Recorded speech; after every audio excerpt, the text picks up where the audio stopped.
in the group, is anybody flying with ADSB right now? Okay, if you can spell it, raise your hand. That's what I needed to know.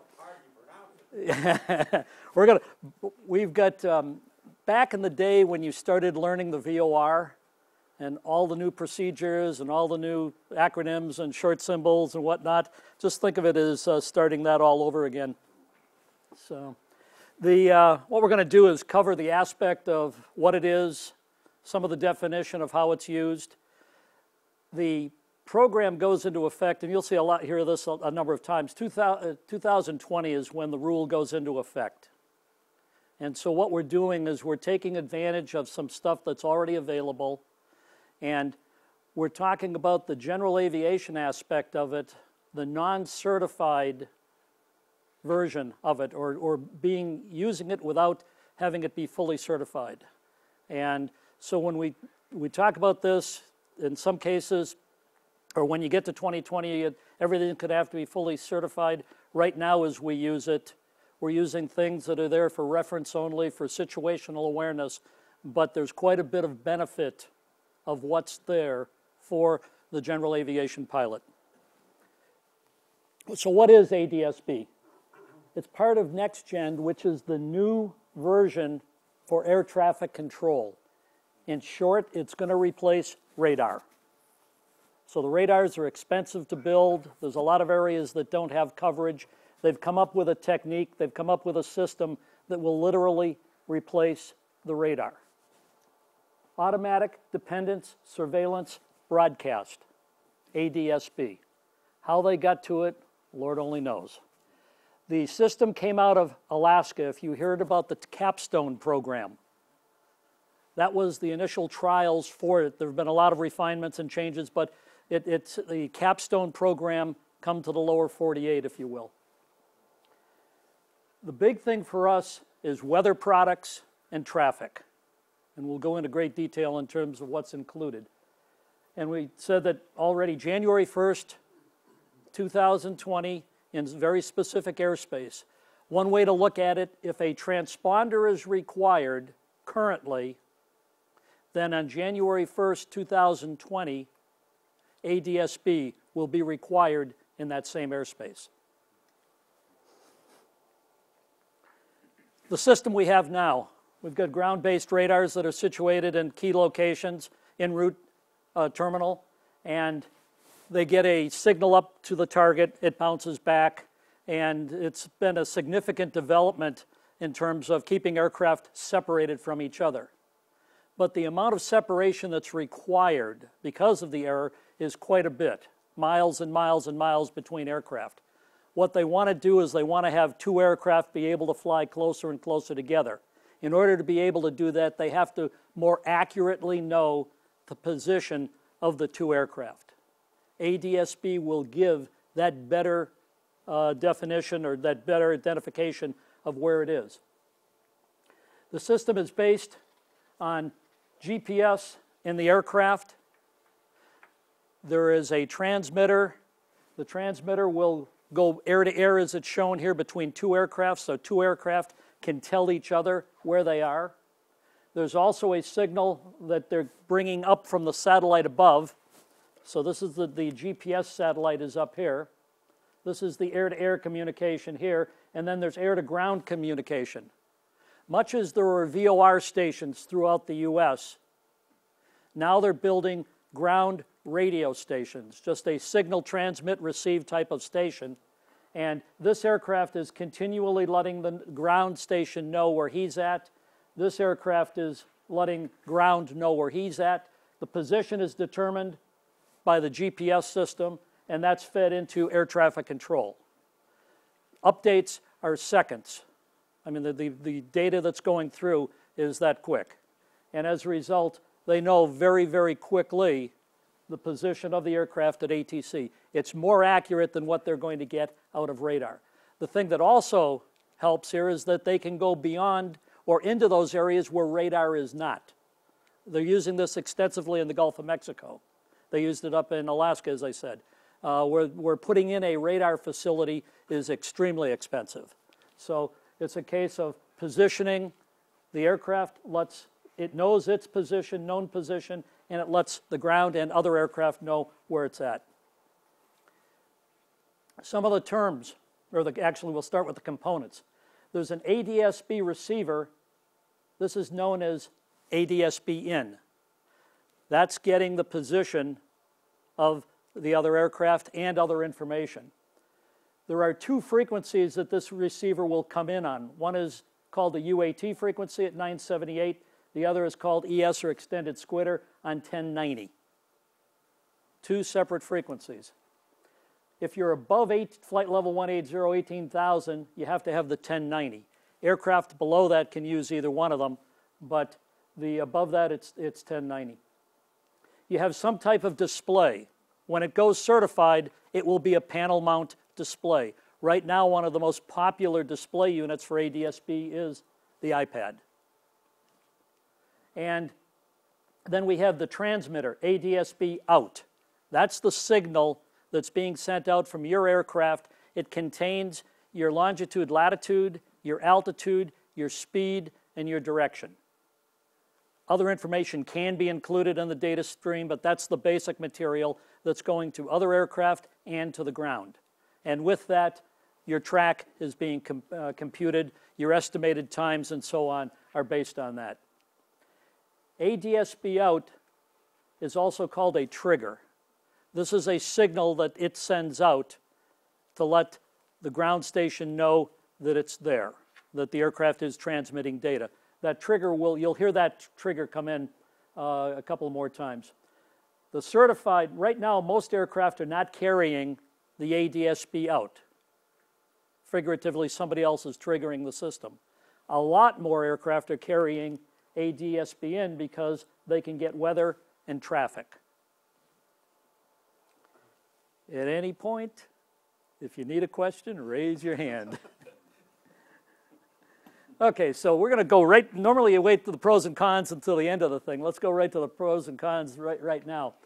What's in it for general aviation? NEXRAD weather, METARs, TAFs, SIGMETs, and no trigger is required. You're in the listening mode. Some people might call it lurking, where you can get this information coming to you from the ground. The NEXRAD will get in, the weather is akin to XMWX. What's the bad thing about XMWX? Takes a while to get there. Yeah, I heard it over here. Well, that too, but I mean, all of these have a spool up time. Okay, so it does take, it goes through a loop, and there's a certain amount of time it takes to get through that loop to get everything complete, absolutely. But the biggest thing is $35 to $50 a month, whether you're flying or not. There is no subscription price for this weather or traffic that ADS-B out is generating. You just need a receiver.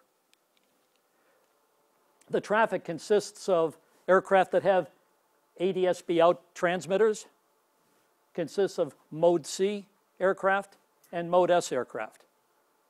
So anybody that is reporting through any of those will show up as traffic coming into you, the observer, or you, the user, on it.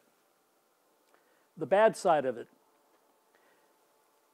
ADS-B out is required for the transponder airspace. So when it goes into effect, if a transponder is currently required, then you will need this ADS-B receiver. There is a price associated with this thing, and we'll turn around and talk about that. So we need ADS-B out when it goes certified. In addition, the transponder itself is still required. So now you're going to have two pieces of equipment that are kind of sort of doing the same thing. One would hope that eventually they'll take the need for the transponder out if you've got all this accuracy and position location and dump the transponder. But right now you still have to meet, 91-215, and you'll have to meet the regulatory requirements of ADS-B.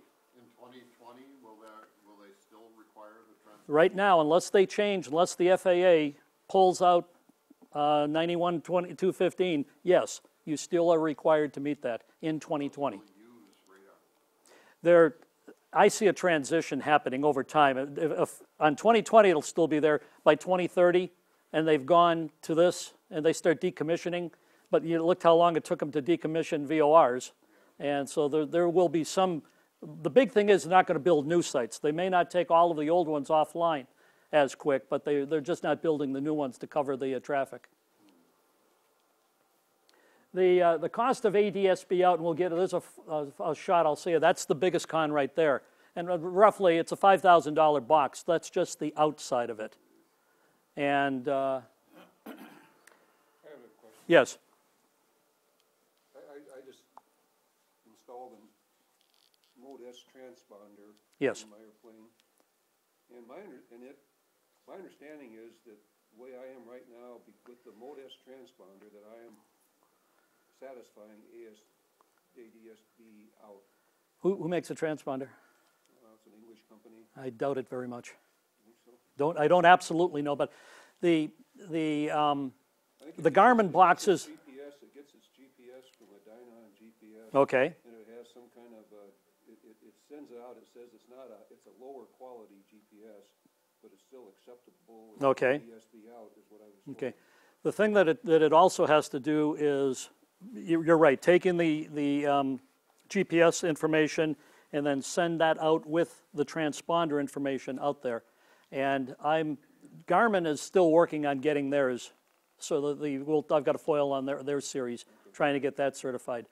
I'm not saying that it's not, but it would kind of surprise me if they are able to hit all of the requirements on it. I have a question for you, Joe. Yes. At the airport conference in Des Moines last year, we had a speaker from the FAA, and he was talking about ADSB. At that time, he said that as of right now, or a year ago, that the FAA really didn't know exactly what ADSB requirements would have to be met by January 2020. They're still working on the exact see what equipment is really needed, what the manufacturers have to manufacture in order to meet the compliance. And that was as of early last year. Have they come up with Yeah. anything concrete? As I understand it, the spec has been finalized for ADSB out, and they still have not finalized the spec for ADSB in. And the part that you are going to be required to have, again, there are two boxes. You're going to have the out box. That's the equivalent of a transponder. So you need the ADSB out box to meet the regulatory requirements. If you want the weather and the traffic, then you can add to it the ADSB in box, which will bring in the weather and the traffic. So they want to know where you are. They don't care whether you take advantage of the system. Now that's the 2020.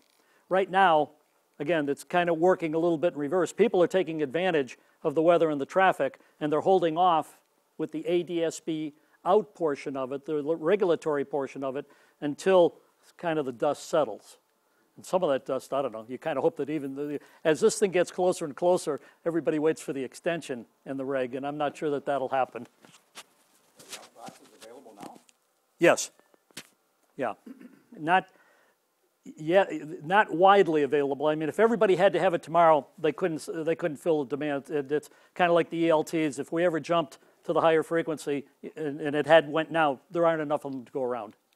So that's that thing. Not enough manufacturers are out there with them right now. I mean, that's another 7 years away. And these things, if we buy something now, it could be obsolete in the next 7 years. Well, the out portion of it seems to be finalized. So then, and working up to the point of this, that doesn't mean it can't be changed, but working up to this point where it is now, yes, there had been some changes 2 years back that were significant. So that you'd hope that has worked its way through. Another thing that, let's see, so ADSB, the trigger, the outbox does the triggering. The triggering is what makes the system on the ground work. If you're not in the aircraft that has the ADSB out trigger, you can be cruising along, getting information inward as long as somebody else is triggering it. And I'll show you some examples of that. Okay? But eventually, you're going to have the outbox to meet the airspace requirements. Another thing here is that the ADSB signal is only guaranteed to 1,500 feet AGL. Now, XMWX comes all the way down to the ground. It's satellite-based, and it comes all the way to the ground. So you can sit at the house and get XMWX. You can sit in your car. You can sit on the ground at the airport. These are VHF transmission towers. VHF is line of sight. So once you get about 20 miles from the tower, you're not going to be able to get it on the ground. So as a general rule, ADS-B is not usable on the ground. Now there's a tower, and I'll show you where it is on the sectional chart, up on 88 that kind of serves this area here. And it's about 3/4 of the way to Erie. And I can show you where that tower is. The big benefit for the passive use of it for weather and traffic is that it's free. Although if you read the fine print, you know, it's in the FAA's budget down there. Well, that's the best question, or the $64,000 question. And we've got some other elements of FAA. They're trying to recoup losses by putting in, well, we've been talking surcharges. They've been talking charging for sectional charts and approach plates. So right now it's free, yes. Now we're into the terminology. ADS-B, Automatic Dependent Surveillance Broadcast. This is the ground station signal, ADSR. 1090 is the extended squitter or the transponder frequency. And that's for aircraft above 18,000, flight level 180. UAT, and how they come up with some of these terms, the frequency is 978. You get traffic and weather. That's the frequency or the single channel. So you've got ADS-B receivers. Some are 2 channels, some are single channels. For most of them, unless we've got any high flyers here, the box that you get a hold of will probably be a single channel box for reception purposes, and it will do traffic and weather. The frequency that it comes into is 978, or it's commonly referred to as UAT. TIS-B, that's the name for the traffic. FIS-B is the name for the weather, traffic and weather. And then trucks that are on the ground on the airport will wind up using ADS-B. So the snowplows, the service vehicles will be able to tell exactly where they are now with this service. They will have a reporting just as the aircraft have the reporting.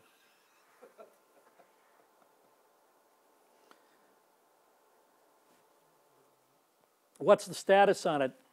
New aircraft above 18,000, figuratively, the airlines are typically being shipped to the end airlines with ADS-B. The entire UPS fleet is utilized, and they start talking about at altitude, cruise altitude. When you leave cruise altitude, you never increase your throttle. So they're talking about bringing aircraft down at a rate of descent so that as it comes in and lands, there is never a power increase. And the amount of fuel that they can save, the carbon aspect of it.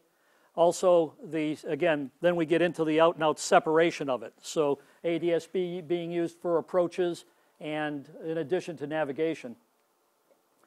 The ground stations that are under production, or they're being built right now and then commissioned, 2013, they're supposed to have all of the ground stations rolled out so that the coverage is there for the signal. Right now, they're claiming to be ahead of schedule and under budget. When done, there will be about 438 ground stations that will be used for this communication. This is a map, and this is as of November of 2012. Each of those dots represents a ground station. This is the communication link between the aircraft at altitude and the Air Traffic Control Center. Chicago Center has been rolled out, Minneapolis Center, the whole East Coast down through here, the Gulf Coast particularly. Houston in here was one of the more recent ones to be rolled out, and then so the coastal areas went first. Indianapolis Center, Kansas City Center, St. Louis Center, or not St. Louis, Denver Center, Salt Lake, that area, Memphis in here, that area right in here is what has to be rolled out through 2013. So customers going north and south with equipment that they have on board right now will wind up out of the coverage area.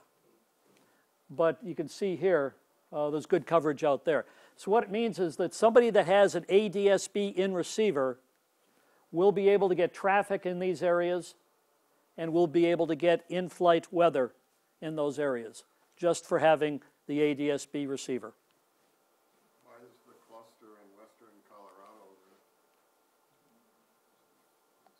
That's not even the mountains, is it? You know, what is that? You would expect more in the mountains, maybe. Well, and this is the last one to be rolled out. Oh. You see it right up in through here. The Rockies are in there. I honestly don't know the other than the Gulf Coast. I mean, there was a specific need here because they couldn't put offshore radar in. And the states that aren't covered yet are still to come under the... There will be very good coverage all there. You see how there's a little hole in here and a little hole there? There will be some holes, but you will see more coverage like that in these areas here. Now we're going to talk specifically about the traffic portion of ADS-B. These are the GPS satellites, and we have aircraft A, B, and C. Aircraft C is over the water. He's getting GPS positioning, but there's no ground station over there. So that's an area that they have to address. One of the things they're talking about doing is linking up to a communication satellite where his signal would go that way. So that's not what we're talking about here, but it's a reference point. These are the type of signals that or aircraft that we're going to be. The aircraft is getting his GPS position. He's broadcasting that position air to air to other aircraft. He's also broadcasting that position to a ground station, all those black dots that were on the map, telephone links, microwave links, whatever, into the Air Route Traffic Control Center. So now on the scope, his location is going to be, instead of the radar, it's going to be the ADS-B that's going to be giving the position on the scope. And then he can, via communication, standard radio links, One of the things that this will do, reporting, is it'll minimize communication for the pilot because his speed to the next location will already be determined faster than he can calculate it. So his progress toward the destination airport can be tracked very accurately with all of the information that is being downloaded from his ADS-B out box. So instead of a radar reflection coming back, you've got a signal to a ground station and then a wire link, if you will. This is a little bit going backwards if you think of it, with all of a sudden we had satellites, GPS and satellite navigation, and they could do away with all of these ground-based VOR stations, and now they're building more ground-based stations. Granted, less expensive and less complicated, but it's still, we're going back to a ground-based system to some degree.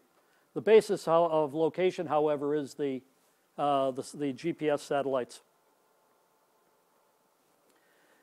Another way to look at it, this is what we're flying, a non-equipped aircraft, no ADS-B out. So there will be radar in the interim picking that up, and that's where he will have mode C or mode S, if you will. And so that signal will be sent into the control station.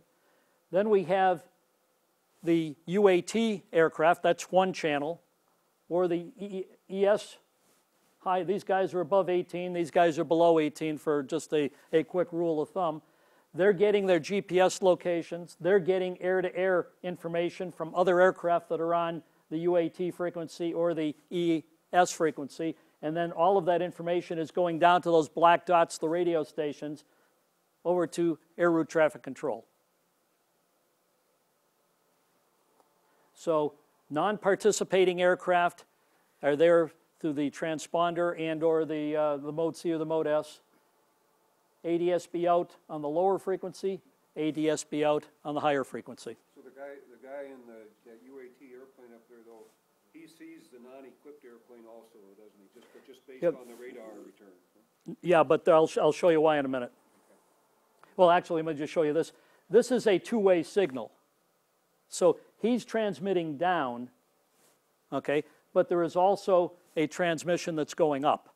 And that transmission up is including this guy's traffic, other traffic that's on his UAT frequency, and the non-equipped aircraft. Yeah, as long as the not-equipped aircraft have Mode C or Mode S, yes. Yes. God, that's coming. Good question, but let me hold it.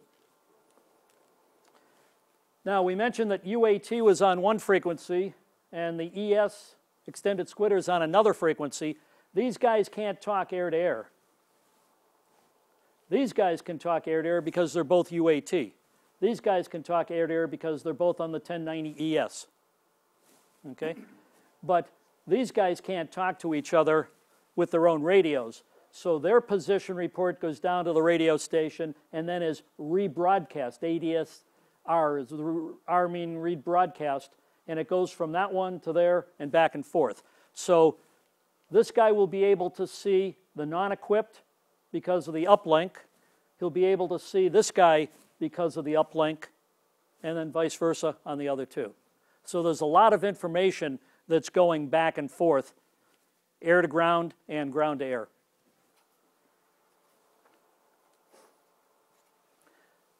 Here's the case that we already talked about. Here's the non-participating aircraft through the transponder, through radar, and then his information is going up to both aircraft that way.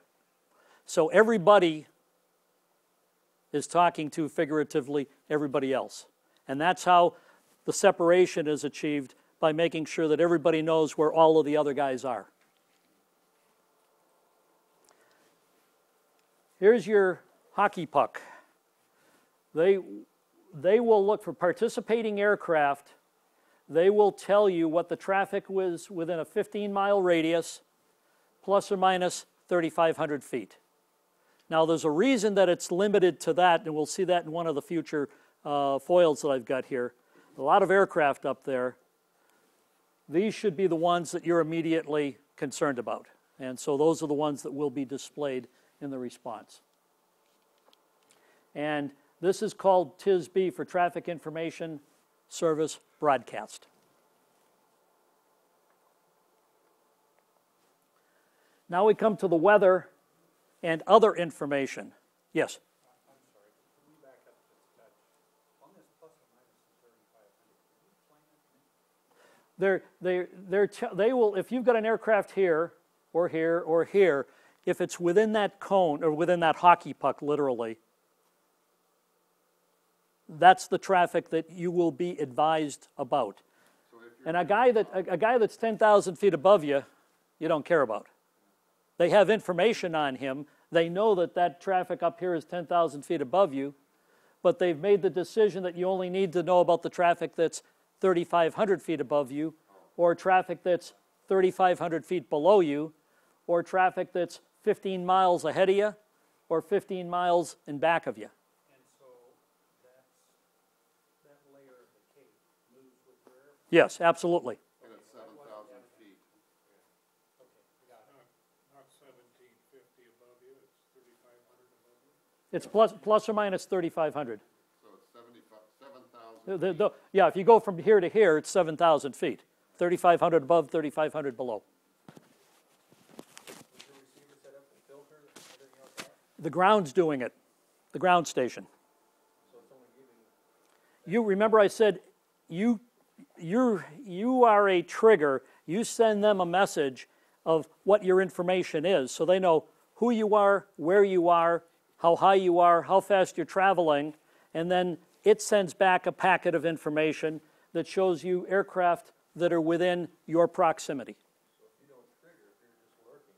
If you're just lurking, and that's one of the biggest, for us, and we'll get into that, that's one of the bigger downsides of the system, is that if you don't trigger, you don't get. Sort of. Then we'll follow that.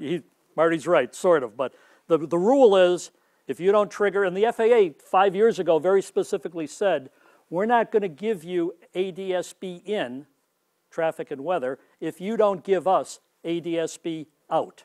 They want the information from us. and theoretically, they're not going to give us information unless we give them our position. It's very, very one-sided. And people are already starting to figure this out and say, wait a minute, that's a safety issue. You know somebody's there and you're not telling me about it? So that some of those issues are starting to crop up. There was another question here.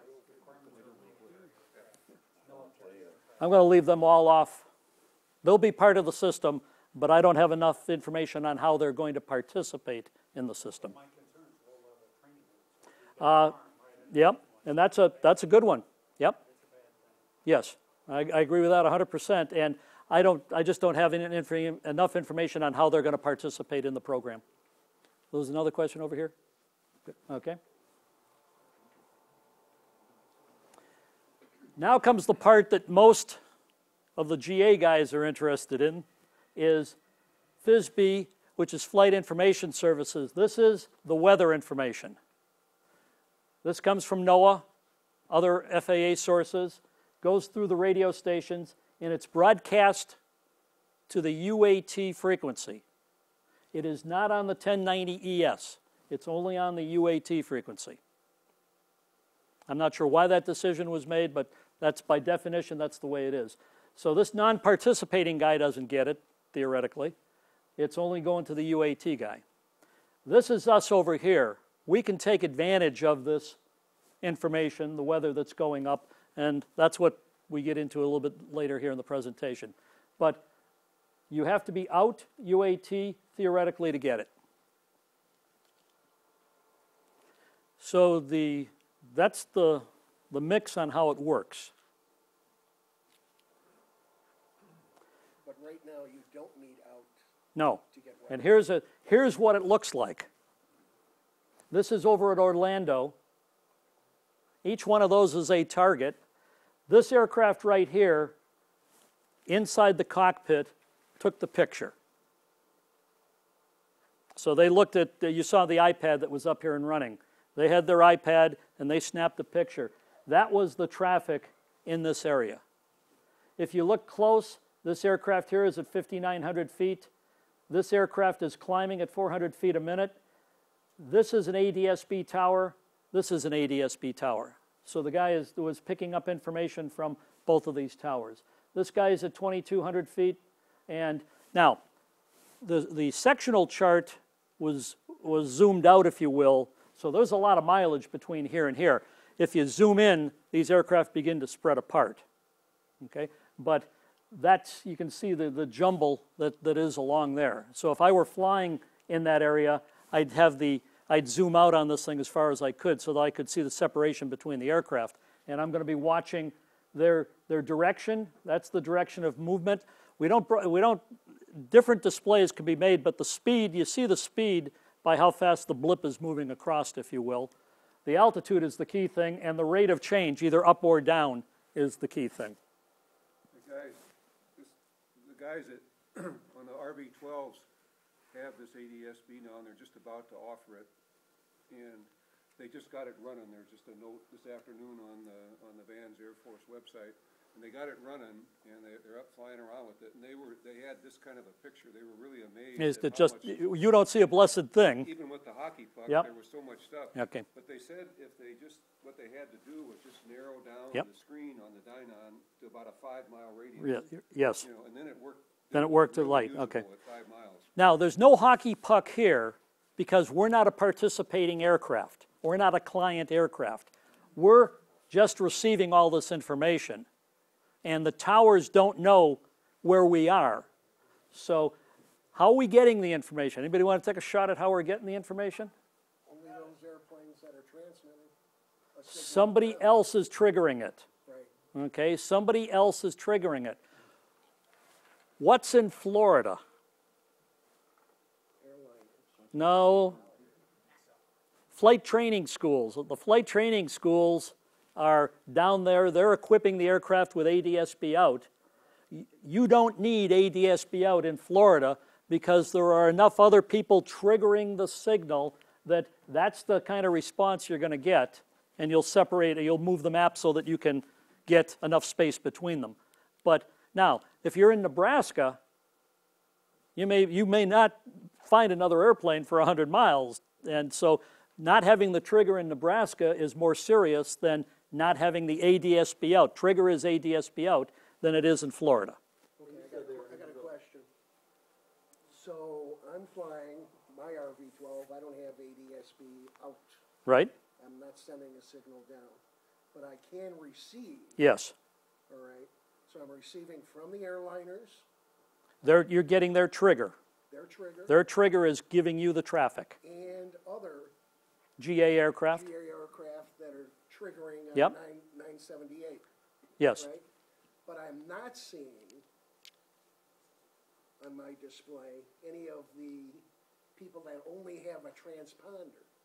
Yes, Right. because when that trigger comes up, the trigger goes to the ground. When the signal comes back, it's got the participating aircraft, the 978s, the 1090s, and the Mode C and Mode S aircraft. So I can see it all? Yeah. What you can't get is the air-to-air. You're 100% dependent on the signal coming from the ground. I thought I couldn't get anything because, do I get it all, but I don't get the hockey puck representation? You don't get the hockey puck.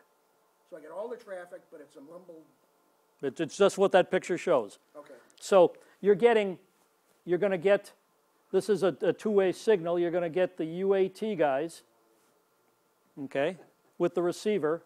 You're here, okay, and you're talking to the ground, and so you're going to get this guy, this guy, this guy, this guy, and other Mode C and Mode S aircraft. We're lurking. We're not going to get the hockey I puck. understand that, but I thought before the FAA would send you info, That's correct. you have to send your info to That's them. correct. Well, what? So I don't see any of that rebroadcast. Right. That's the regulatory rule, okay? What they didn't account for is 500 other guys doing the trigger, and you're just up there watching. Okay. Let me hold just a second. So in this group here, in that maze, what we don't know is what we don't identify in that maze, there could be one aircraft triggering, there could be 30 aircraft triggering. But all it takes is one trigger to be able to get the information. So the broadcast is not coded or something? Not to us, not to the non-participants. But it's not coded, if I'm a participant, it's not necessarily coded to me. It is. It's being coded to you broadcast- for the hockey puck. Oh, for the hockey. It's coded to you. So if you're a participant, you're not going to see all that mumble jumble. You're only going to see the aircraft that are within your hockey puck. But somebody's got to trigger it. But somebody has to trigger it. Well, if you're a participant, then you're triggering it I yourself. understand that. Okay. I think, Mike, you had a question? How close does the triggering aircraft have to be for you to get information? I'm showing two towers, okay?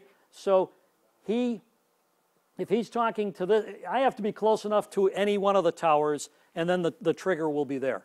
So if you're flying your tower to Savannah and Marty goes up there and there's RV-12 and you guys are both buzzing around Savannah, neither one of you has ADSB out, can you still see the traffic? When UAL lands here, and I'm up in Savannah, and I've got the system, I'll see the UAL, and I'll see anybody else with a transponder. So if there's nobody flying on a Moline that's triggering at the time, Then I'm not going to see anybody even if they're right there. So if United Van Lines isn't landing at the Quad Cities, and I don't have anybody at 35,000 feet overhead, and there's a lot that goes over Savannah overhead, okay, I need somebody doing the trigger.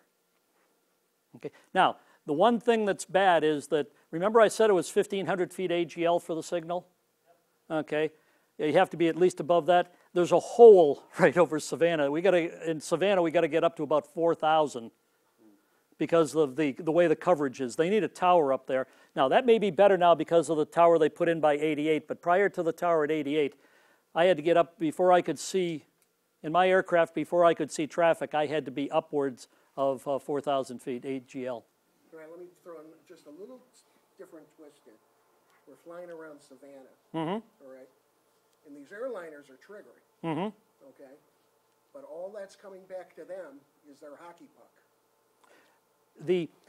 So you won't see any of the traffic down here. If you've got overlying, you will, it depends on how many other aircraft are doing it. If it's a single guy up at Just 40. these guys up here. Okay, now, He's being weeded out. He's got the hockey puck. At a lower, we get everything that comes through because there's nothing weeding it out. But there's nothing down low triggering. Once the trigger goes out in a blanket, Okay. it's unfiltered, if you will. So as long as somebody triggers your status box, you bought it for $47 or $99, picks up any signal that's out there that's getting sent up, even if it's not for you. That's right. It's picking up any signal. That's right. Right. Right. Right. And that's why we're getting as much overlap here, because each of these aircraft is getting his own information back into the surrounding one. That makes sense, because there's a lot of GA, Right. all these Right. trainers Right. that are flying Okay. at 3,000, 4,000 feet. Now, this is the biggest drawback right now on ADS-B for us, is understanding what traffic you're going to get and what traffic you may not get. So that's the biggest thing right there. It's not an absolute blanket. If nobody's triggering it, you're not going to get anything. So you still have to look out the window? Oh, bingo. This is these guys are in the pattern at Orlando. So we've got a guy on final. This guy, I mean, this guy's climbing. He's at 500 feet, and he's climbing at 1,000 feet a minute, so that's a departure. This guy's coming down at 400. Look at that rate, big stabilized approach. 250, 400 feet a minute. This guy is should be, looks like he I can't tell right there by looking. He's probably landed. In the pattern at 750. This guy's at 375 and descending. So you get, that's what it would look like around an airport. And you notice here, they're spread out. So they were, you scrolled outward on the map so that you can see the separation between the traffic targets there. This one was taken over San Francisco. This is on the ground at the guy's house. And he just turned the sucker on. He was within I say 20 miles. I've measured the distances in my car, if you will. So it's about 20 miles if you've got corn and beans, line of sight type of thing. And he was within that 20-mile radius here. This is San Jose here. And that's aircraft. Now, if you look at these, there's one of these that's up at 5,000, like 4,000. There was some that were even higher on this thing. So that's more typical what you will probably going to see. Now we're going to leave traffic and go to weather. Here are the weather products that are being uplinked to us. AirMets, SIGMETs, the METARs, NOTAMs, TFRs. NextRad radar for the continental U.S., and then NextRad radar about 250 miles out is regional. This is high definition. This ain't so high definition, but it's enough so you can see where the weather is. PIREPs, terminal forecast, standard information. Special use airspace, that one I'm waiting to see just how it's going to display. TFRs are one thing, but the spell, is that MOA op hot? Is the restricted area hot? And am I going around it or am I going through it? And based on that. Now, the final decision is still flight service, or better yet, the controlling agency. But that'll be a pretty good indicator right there. Right now, if you call flight service, by the way, there's no good, how many deal a lot with special use airspace, MOAs or restricted areas, or trying to get information out of flight service about what's happening is all but impossible at times. No lightning indication? No, not on this product, no. No, that's XMWX.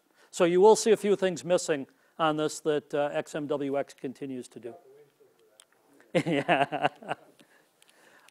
For the light IFR pilot, for the VFR pilot, this should work out pretty good.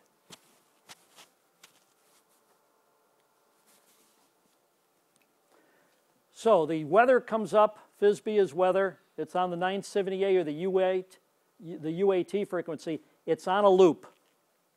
And every time it comes through the loop, you get more and more information. So just as XM is, you may not see immediately what you're looking for once you get airborne. And remember, we don't start to pick it up unless we're at an airport that's close enough to the tower. You got to get it about 1,500 feet, and that's when you'll start to pick it up, and it'll start to fill in the information that you're looking for. No trigger is required. It just keeps looping around. Now, when these units first came out, all they did was weather. And they were being sold as weather, in-flight weather, an alternative to $50 a month to XMWX. The traffic was added later, and in fact, some companies with the ADSB still do not do traffic. Their units will only handle, and these are all uncertified, as I said, they'll only do the weather. They've made a corporate decision not to supply traffic because of some of the vagaries that we've all been now just discussing here. And it is not transmitted on the 1090 extended squitter. That's a crazy name, extended squitter. I don't know where the heck they came up with that. Yes? I'm trying to understand what would happen. You leave Davenport at 11:45 when you're going to Omaha. You'd like to know that they're going to update the taps at Omaha in 15 minutes. Are you going to get that Omaha tap, or are you just going to get something within a certain range? You will get the most current that the ground station has. But how do you get it? You can't request it. Is it It goes in a cycle. it'll be in a loop, and you'll Yeah. keep getting stations? Right. And the easiest way to describe that, if you've had XMWX and you turn it on, you'll get information start to show up. And the longer you wait, the more information you get. But more specifically, here's the cycle. AirMets are broadcast, they're updated as available, they're broadcast every 5 minutes. So the AirMets are going to recirculate every 5 minutes. This is text. The next red is graphical information. So whatever is, the text is, METAR is text, SIGMETs are text, AirMets are text. Next red is graphical.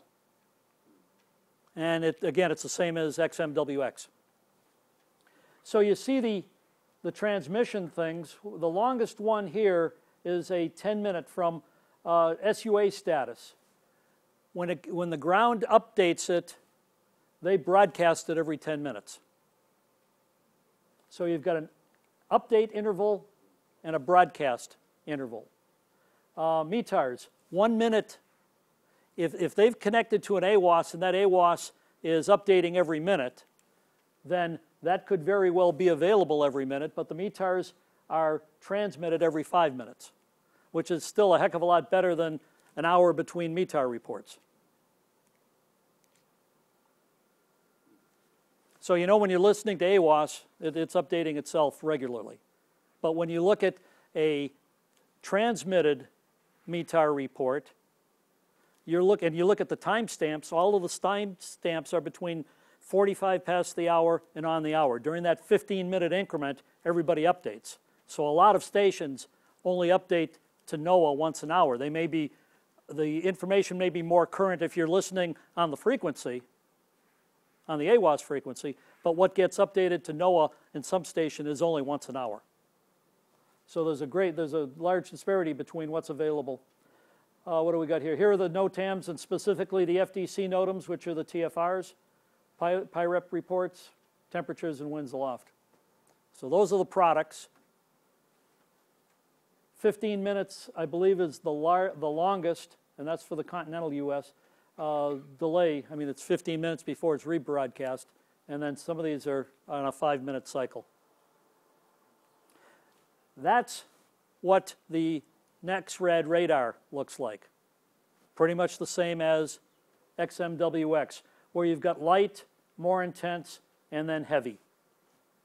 And the larger the distance, the less severe. The shorter the distance right here, that's where all the winds are, that's where all the heavy precipitation is. So on a standard radar, if the colors are close together, that's the trouble side. Where they're farther apart, that's the less of a problem. It's all a problem, but that's less of a problem. Here's a standard METAR report with a timestamp, but there's a tag that's put on it that said that, okay, this thing has been updated in flight versus updated on the ground. So it differentiates between a in-flight update on a METAR and a on-the-ground update on the METAR. So on all these flight planning products, you get the weather downloaded via the internet into your iPad. you take that iPad with you, so you have the weather that's current as of wheels up. If it's a 45-minute trip, you know, you're going to see what's going to happen in 45 minutes. If you're on a 3-hour trip, then things are going to guarantee you something's going to change before you get to either better or worse. It's going to change before you get to your destination. And that's where you're looking for the updates. Airspace. The airspace that's affected is the same as the transponder airspace. This is Gulf of Mexico, where I like this one. From the shoreline out to 12 miles is going to be required to have ADS-B. So don't go a half a mile offshore sightseeing. And looking at airspace at a glance, obviously Class A. Class E above 10,000 feet. Class Bravo and the Mode C Vale. Class Charlie and on top of Class Charlie. And then not affected below 10,000 feet. So the Ds in uncontrolled airports in Class C airspace will not be affected. Quad Cities is right here, obviously, so I think we're all aware of that. So in order to get into Quad Cities, come January 1st, 2020, you will have to have certified ADS-B out. They don't care whether you have an in box, but you're going to have the ADS-B out box.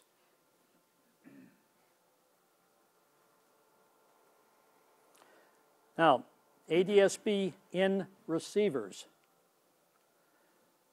There are a number of them that are out here. Radina, Dual, SageTech, Free Flight Systems, and LaVille. These guys all make ADS-B receivers that interface with the iPad. This is non-certified product. There's nothing that prevents you from using it, but it doesn't meet the airspace requirements in 2020. But it's still, you can use it as long as you want, particularly between now and then. Prices range. This is a single channel. This is a dual channel from $599 up to $1,100 or $1,200. They interface wirelessly with the iPad, either Wi-Fi or Bluetooth. They all have a GPS. They have a built-in GPS. They are either the 978 frequency, the 1090, or in this case, both. Some of them have AHRS, which gives you a 3-state gyro, so you can do synthetic vision or pitch and bank. I'll show you that here later. The power, this one requires ship's power. Others have battery. This guy only makes mounted equipment. They're doing certified stuff, but it's panel mount. So it's not something that you can take from aircraft to aircraft. That's Free Flight Systems. And the availability on it. The stuff was announced at AirVenture last year, and it's now starting to become available, except this guy. He's been shipping for 3 years now. He has had an ADS-B box for 3 years. We've got a lot of customers out there using that one, and they've been very happy with it. So there's a lot of choice that's out there. So the portables, I take it, will not be certified? None of this is certified. Whether it's battery operated or portable, it's not certified. It's got to be mounted.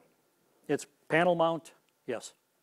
I have not, whether it's your simple transponder or what, I have not seen a portable certified piece of equipment yet.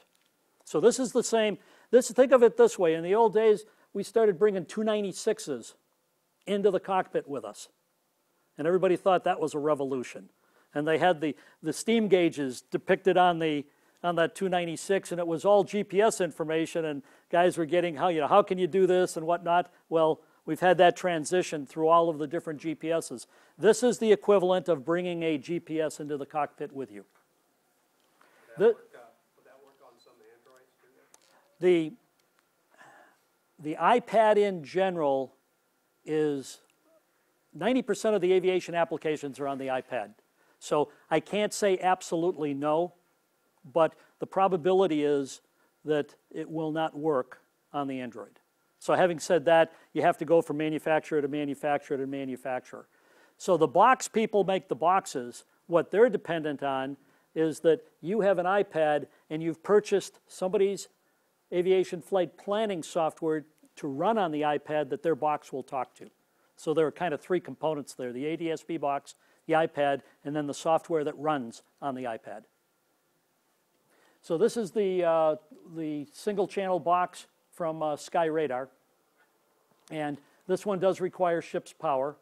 There's an external antenna that sticks up here. This is the box that's been around 100 years, or 3 years, long time. And originally it was a single channel, just the UAT frequency. They now have the UAT and the 1099. That's how they get their GPS. Those are little GPS hockey pucks similar to the Garmin. This is another manufacturer. Dual makes a small standalone GPS. People may be using those things. They now have a product that this is their ADS-B box, and there's a single antenna, one frequency. It's a single channel, battery operated.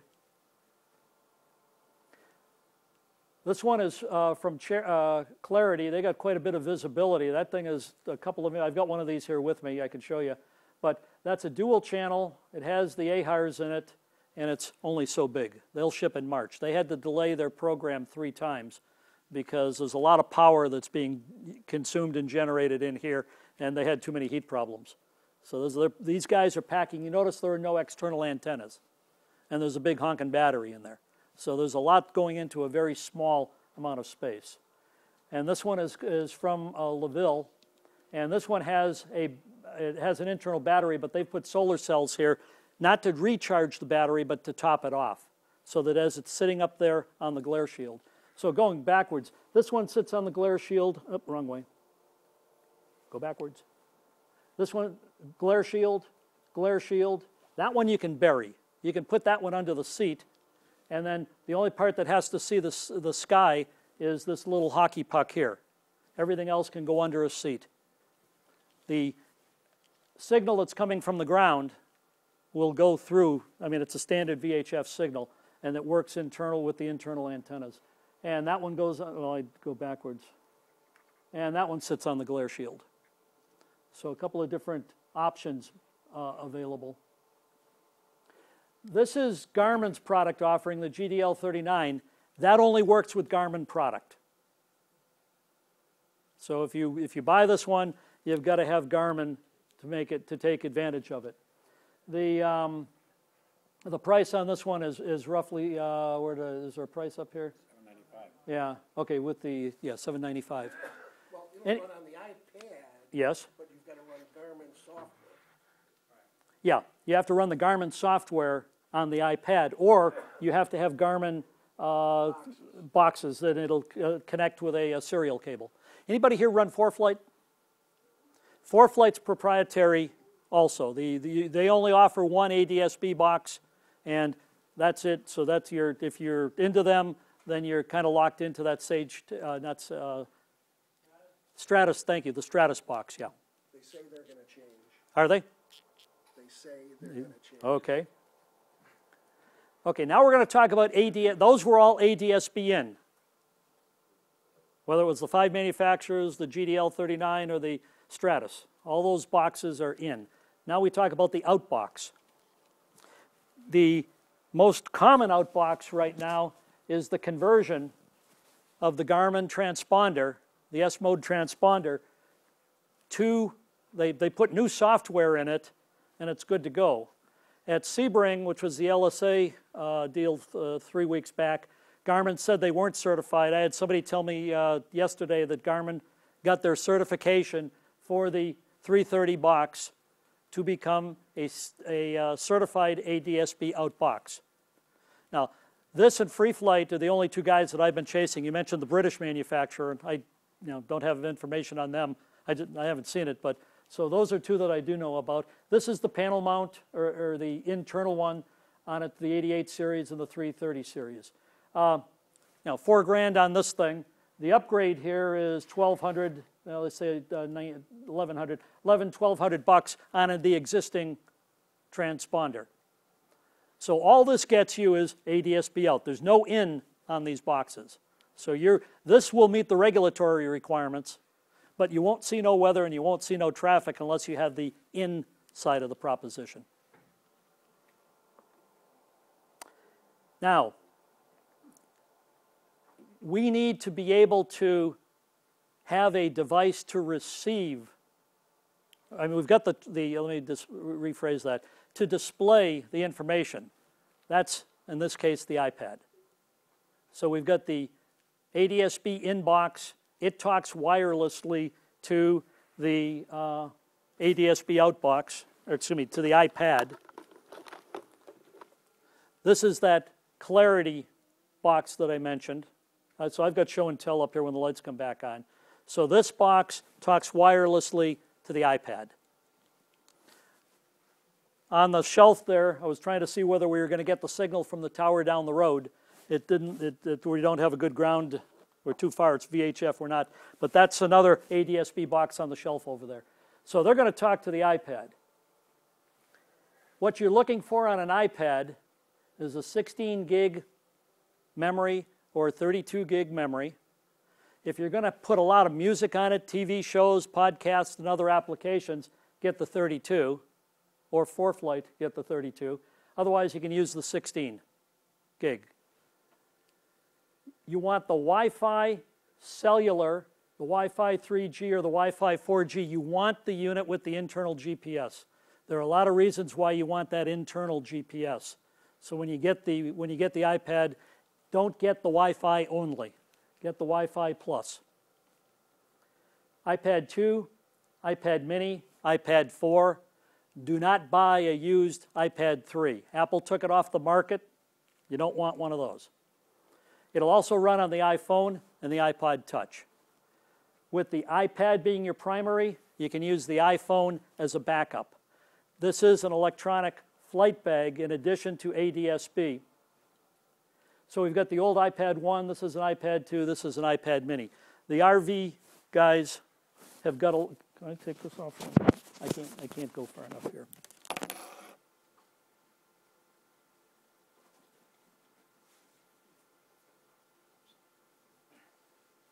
This is the mini, and I'll have it out for, now compared to the iPad. This goes very well into an RV panel. It's the right size.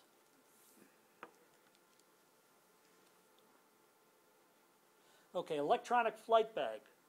The information that's in the iPad as a result of the software that you're using, whether it's ForeFlight or WingX Pro 7 or Garmin or the AOPA app, those applications, when used on the iPad, are an electronic flight bag and replace the need to carry sectionals, high and low altitude en route, approach plates, airport facility directory. If you've got that on the iPad, you're good to go legally. You probably want some type of backup. You know, the old, how many flashlights do you carry? Now it's how many iPads do you carry in case it craps out or the battery goes dead. That's why I mentioned the iPad and then something like the iPhone as the backup. The Reg 9178 combined with the Advisory Circular 12076B, this is what describes the Class 1 or 2 electronic flight bag and the operational approval of using those in place of paper charts. Within 9178, that specifically says it's up to the pilot and command to determine whether the iPad interferes with anything electrical in the aircraft. So when you turn the iPad on, the VOR doesn't start going like that. And whether you decide to use it or not is the decision of the pilot and command.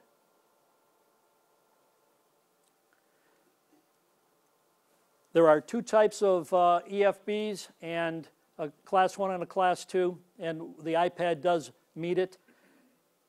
It's a substitute for the paper equivalent. It has to be current, same as a sectional. It has to be a direct representation. That's why everybody is scanning the sectional chart. So when you look at a sectional and you look at the sectional on the iPad, they should be identical. So if it's current and it's identical, then it's good to go. There's no formal approval. It's not like you have to turn around and go out and run a lot of tests. Part 135 operators, Part 121 operators do have to go out and perform a lot of tests. Part 91 turbine operators have to go out and perform tests. Part 91 general aviation do not have to go out and perform a lot of tests to be able to use the iPad. All we're talking about now is the replacement of paper.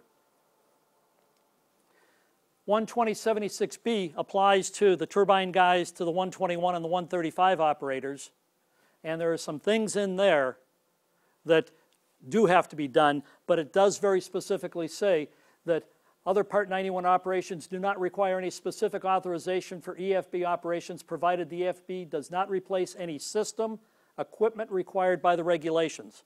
So you can't use the attitude indicator figuratively in the iPad to replace an artificial horizon if that's part of the minimum equipment list for the aircraft.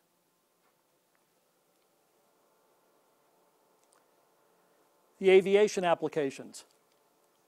Now we're going to get very specific. So the for-flight guys kind of bear with me.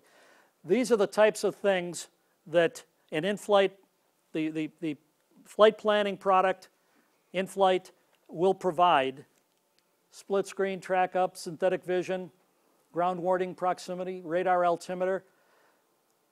The for the WingX Pro 7, there are 5 different manufacturers that will do, and the ADSB has been running for a couple of years now already. So this is a shot, another shot of traffic. That aircraft, the blue one, is a lurker. It's not a client. He's just up there. He had a Mode S transponder. That was the extent of it. And when he turned the system on, they took a number of pictures, but this is again the Orlando area that they took that picture of. Here we've got terrain information. This is the geo-referenced approach plate. That's the aircraft on the approach, following right down the approach plate. That's a split screen operation. This is track up versus, if you're going south and the sectional chart is oriented north, you're reading everything upside down. This thing turns the sectional chart around so that you can get the information that you need. So track up. This is what's called synthetic vision. You've got speed, altitude, direction, and then your full AHRS pitch, bank, and roll. Airport. This is safe taxi. You're close to that runway. You're actually on this runway. So we were close to runway 1901. You're on runway 14. On runway 14, you have 4,868 feet remaining. So you're able to, number one, confirm that you're on the right runway for your departure, and number two, it's showing runway remaining on that. Once the wheels are down and you're slowed down, it will do the same thing on the way down. You have to be about under 30 knots for this to pick up. Any CAP members? Not a one? Okay. The reason I say that, let me go ahead. CAP search and rescue grids and search and rescue patterns are available on this. The terrain, that's for a particular route. That's the terrain that you're going to fly over. There's your point of departure and your destination. So it's looking at the terrain on the whole route. These are highlights. That's a bridge, by the way, over the Bay Area in San Francisco. And I think that's the Oakland Bay Bridge specifically. But those indicate that there's an obstruction on the ground. This is just the obstruction on the regular sectional chart. Radar altimeter showing AGL, and as you're flying along here, it's telling you you've got terrain or an obstruction ahead, so that it's giving you a warning of your, as if you're headed in that direction, that those are ahead of you. Any Xeon XRX customers here? Okay. This was, if you're familiar with this product has been out for a number of years. It picked up the Mode S and the Mode C transponders, and then gave a display here as to the traffic. This signal is now taken and put onto the iPad so that you actually see the traffic on the sectional chart rather than trying to decipher the traffic on their little display. So this was off to a great start until they started talking about ADSB, and now ADSB will replace this thing. Why are we doing it? Traffic awareness, in-flight weather, accurate separation. In the case of search and rescue, boy, they know exactly where you're going to be. And it's kind of like it's all scheduled to happen in 2000. Any questions? So in addition to the box, we're gonna have to have a display of some sort. And when we get to you're going to need a panel-mounted certified ADSB outbox. Now, how you handle the in is your decision, or if you have it at all. Okay.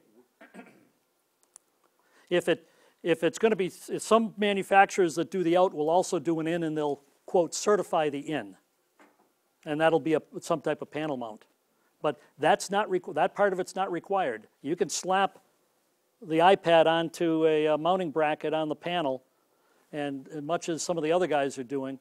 Who mentioned there was some another glass cockpit was mentioned here?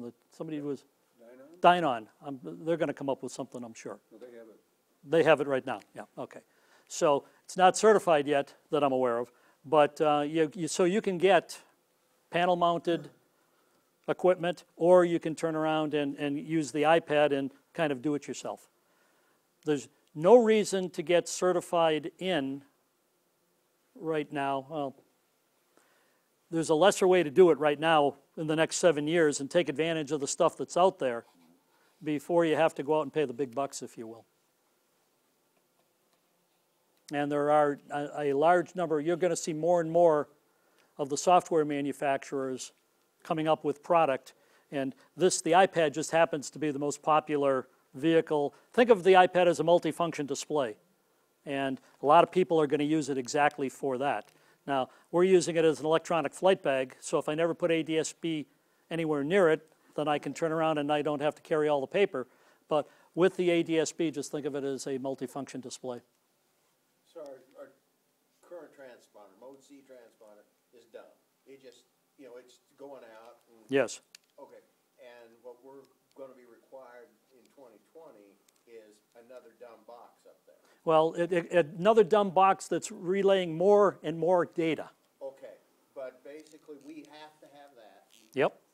And whether we want to see anything else is up to us. That's correct.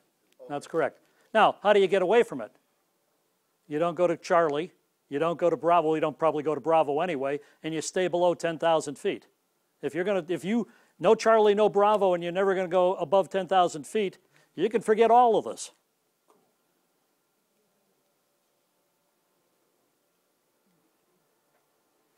That's the fastest way out of it right there. Although I happen to like in-flight weather. I am partial to. That's all you do is stuff one. I'm partial to in-flight weather. Okay. Mike, if we could bring up the lights. And I'll find a table here and we'll put some of these boxes on here and then you can turn around and take a look at some of this stuff.